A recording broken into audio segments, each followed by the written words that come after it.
All right, there you are. Hey, it's Marky Bilson, your voice of choice for a new generation of Tri-City sports fans.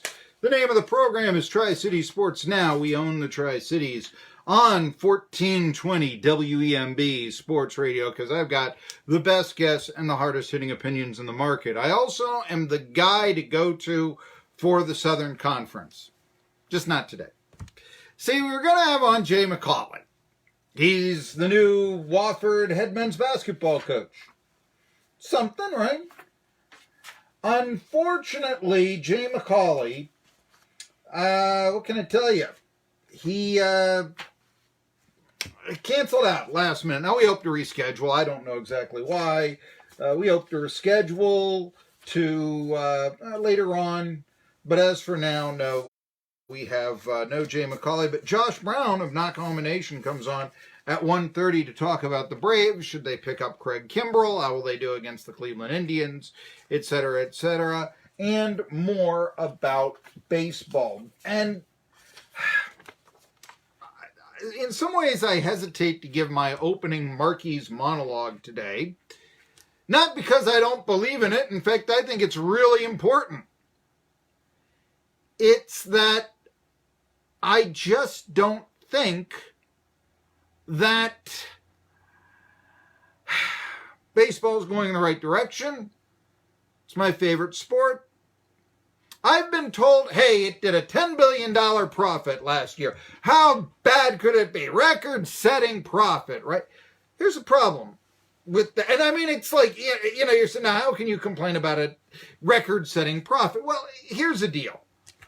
We all know now that baseball, you can call it the national pastime just to be quaint or something like that, but we all know that football, the NFL has overtaken it in popularity. I was listening overnight to 1420 WEMB Sports Radio, the Fox Sports Network, and host is saying, I had a program director that said the NFL is far and away the most popular sport in the country, so be sure to talk about it every day.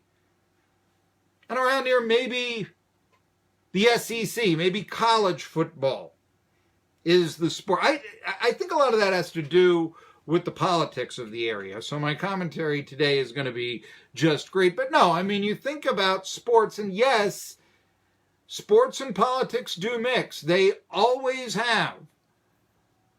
And, I mean, we can go back to Teddy Roosevelt saving football. We can go back to the 19th century when there was a big debate over amateurism. Well, if we pay baseball players and football players, why, it will end amateurism in sports.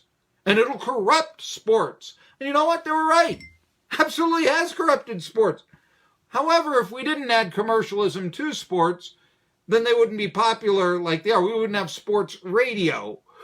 It would be more sports for recreation rather than, following as entertainment or, dare I say, community identity. I hope not self-identity. But that happens as well to people who, and I kind of know that. But there comes a time when you become an adult. It's one thing when you're 12 years old to live and die with your baseball team or whatever. When you're 32 and you're doing that, you've got to understand they're not playing for you. They're playing for themselves. Yeah. That old Bo Schembechler speech, the team, the team, the team. And in the future you'll play for a contract, you'll play for this, you'll play for that. But never again will you play for a team. You know that old speech? Goes right up there with Rockney's Best. And it's right.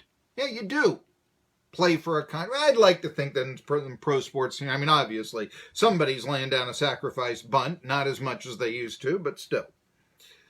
And maybe that's a good thing. The analytics people will tell us it is. But I almost hesitate to give this commentary because I do sometimes sound like a broken record. What's wrong with baseball? And I've also said that baseball is the one sport where you really say, you know what? It was better back in the old days. I'm not sure that that is prevalent as much in the other sports. It is somewhat old fogey-ish. You know, Grandpa saying the Tim Tam Pan Alley is better than hip hop or something. I mean, I understand, you know, hey, get with the times. But when the times are minor league games begin with a runner at second base in the 10th inning, then the product is not what we knew in the classic sense. It's one thing to have an improvement in equipment. It's one thing to build a new stadium for more fan comfort. It's another to dramatically change the rules, not with safety in mind, but with entertainment in a way that just seems utterly cheap. Okay? Coming out of New York, you've no doubt heard this. The New York Yankees have stopped playing Kate Smith's rendition of God Bless America during the 7th inning stretch at Yankee Stadium. This is a bad move, and we get a lot of people that, you know, on this, they'll talk about it, they'll laugh at it, they'll say this is absurd, but they won't say this is bad for business. This is bad for business. Now, baseball is not going away, but it is declining in popularity. Look, we still have boxing. Baseball will be around long after I'm gone, okay? That's not, you know, this idea that, you know, whoa, the death of football could happen in 20 years. No, we still have boxing. If anything, combat sports have gotten more violent with the MMA. So, you know, spare me that talk. There are levels of popularity and not popularity. And here's the thing. I like talking about baseball.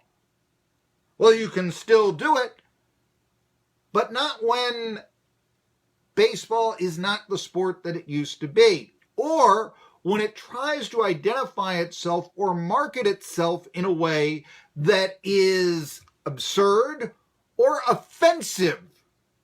And I know that some people will say that, yeah, that's why they got rid of Kate Smith saying God bless. Actually, who is saying that? Where was the movement to get rid of the playing of God Bless America by Kate Smith? Where was it? But evidently, some fringe extremists found out that in the 1930s, Kate Smith sang songs that are now deemed racially inappropriate. One of the songs in question, by the way, it was actually considered satire at the time. It was done with Paul Robeson, who is an African American. And ultimately, let's not forget this, God Bless America is in no way, shape, or form a racist song. And we know it best by Kate Smith's 1939 recording. Now, you can tell me, well, 1939, it's time that, you know, we get with the program. And this is the New York Yankees, okay? People go to stadium lanes before and after the game. They still have an old-fashioned cash register. You should see it. It's from 1939. They still have Frankie Cressetti's picture up. Basically, promoting 1939 is not bad for New York Yankees business. So what it does matter is it took 18 years for this to come out because they've been playing Kate Smith, God Bless America, ever since 9/11. Great patriotic feel. Remember, if you were around back then, after 9/11, everybody was wearing the American flag lapel pins. You know, remember that? There was a tremendous sense of patriotism. Maybe I ought to get an American flag pin again. Maybe that's it. I mean, we ought to start doing that.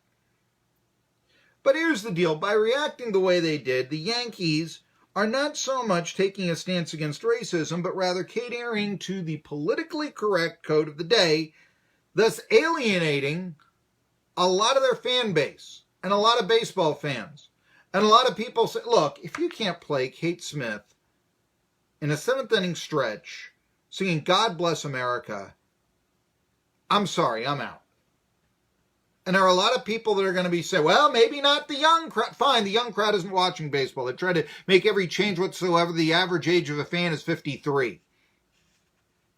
Maybe you had the perfect game, and the people that stick with it are people like me, age 47, who grew up loving it,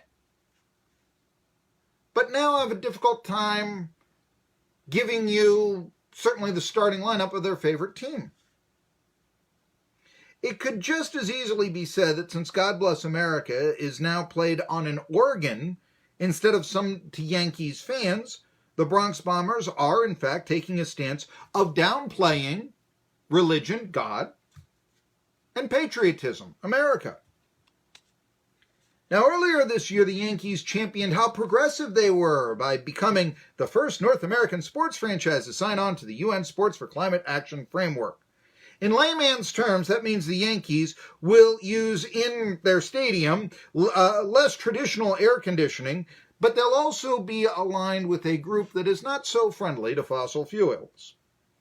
So, for instance, the Unicoi County Gas Utility District, which sponsors our Unicoi County baseball games here on 1420 WEMB Sports Radio. We're a bad guy now, you see, because, we're down with them, and not necessarily the UN Sports for Climate Change framework.